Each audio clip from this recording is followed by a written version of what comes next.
Greetings. We are Team Loopers.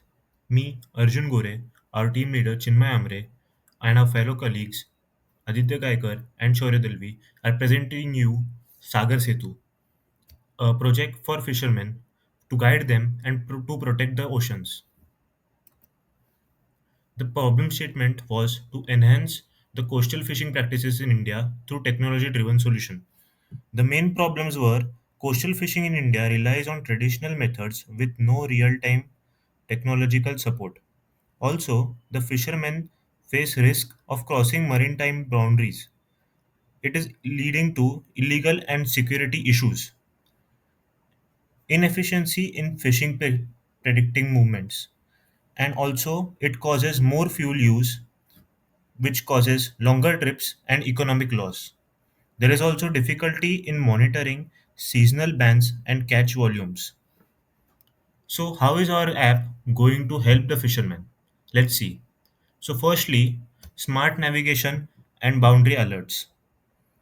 This will prevent crossing into restricted waters, ensuring safety and compliance. AI based fish spot prediction will reduce fuel costs and increase income by guiding fishermen to the right zones. Also, the weather and ocean forecasting will provide real time safety alerts against storms and rough seas. Now, mainly, how will the app protect the oceans and marine life? It will prevent overfishing. But how will it do it? It will track seasonal bans and catch volumes to stop unsustainable fishing, reduce fuel waste and carbon emissions. This will lead to eco friendly tips and lower environmental impact. It will also help in monitoring catch and seasonal bans. The main impacts of our application will be economic, reduced fuel costs, optimized fishing trips, and better income for fishermen. It will be sustainable, long term protection for fish stocks and coastal biodiversity. Okay, so this is the prototype of our app. So on the top, we have the notifications panel. So in this, any notification from alert from the government would be shown. Below it, we have information section. In this, important information like the number of PFZ from the users or the coastal area. Then the weather update would be shown, and the boundary limit. So if the user is crossing the Indian Ocean boundaries, then it would give an alert. Then active alerts. So if the government has released any alerts, it would be shown here. So below it, we have a fishing zone map. So in this map, we can locate the number of potential fishing zones which are near the coast and the user. So it would be displayed in a heat map like structure, which I would be explaining afterwards. So at the bottom, we have the clusters formed from the potential fishing zone. So if the users click any one cluster, then he would be navigated to this page. So in this, at the top, we again have information section. So informations like the distance from the coast, estimated time to destination, the probability of the fish, and expected fish at that location would be shown. So if we click on start navigation, then it would display us the shortest route to the destination. Next, we have report section. So after completion of a trip, a report would be generated in which the total distance covered, total fuel consumed, and the average catch or rate would be shown. Likewise, monthly report can be generated and stored in this page. So next, we have alert section. In this section, any alert from the government side or the weather department would be displayed. So also any high alerts would also be displayed on the home page. Okay, the next is profile section. In this section, important user details would be stored like name, phone number, boat registration ID, fishing license number would be stored in this section. At last, we have SOS button. So, as the if the user faces any kind of emergency, then he could simply press the SOS button, from which alert to the Coast Guard and any registered person would be shared. So thank you.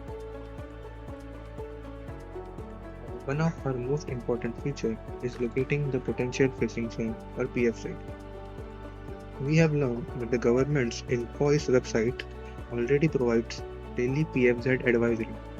So our approach isn't to reinvent their work, but to make sure that their valuable data is truly accessible to all fishermen. So this is the INCOIS website, Indian National Center for Ocean Information Services. So in this website, we can see here is the potential phishing zone advisory. So in this, there are coastal data for potential phishing zone for each and every coastal state. So let's say if we choose Kerala,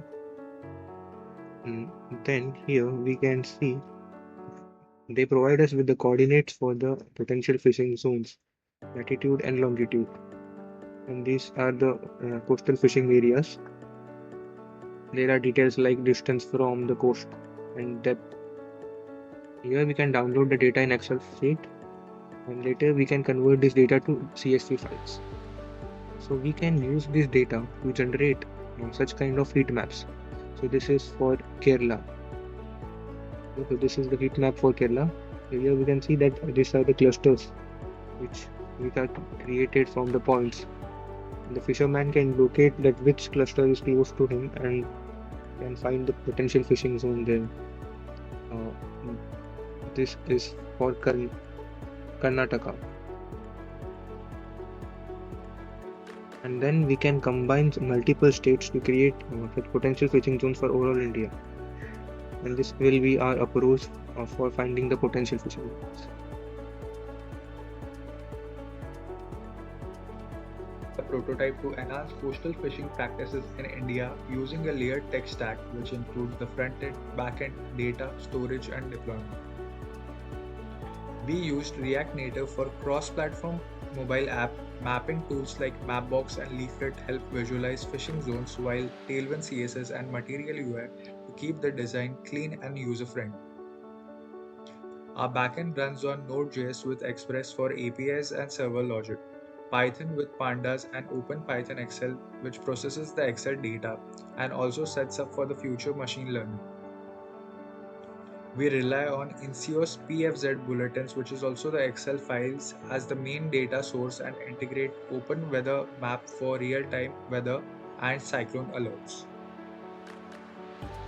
SQLite provides offline access to trip history, while cloud options like Firebase and MongoDB Atlas handle syncing and scalability. We used Expo for fast mobile builds and platforms like Heroku, Vercel, or Render for backend development,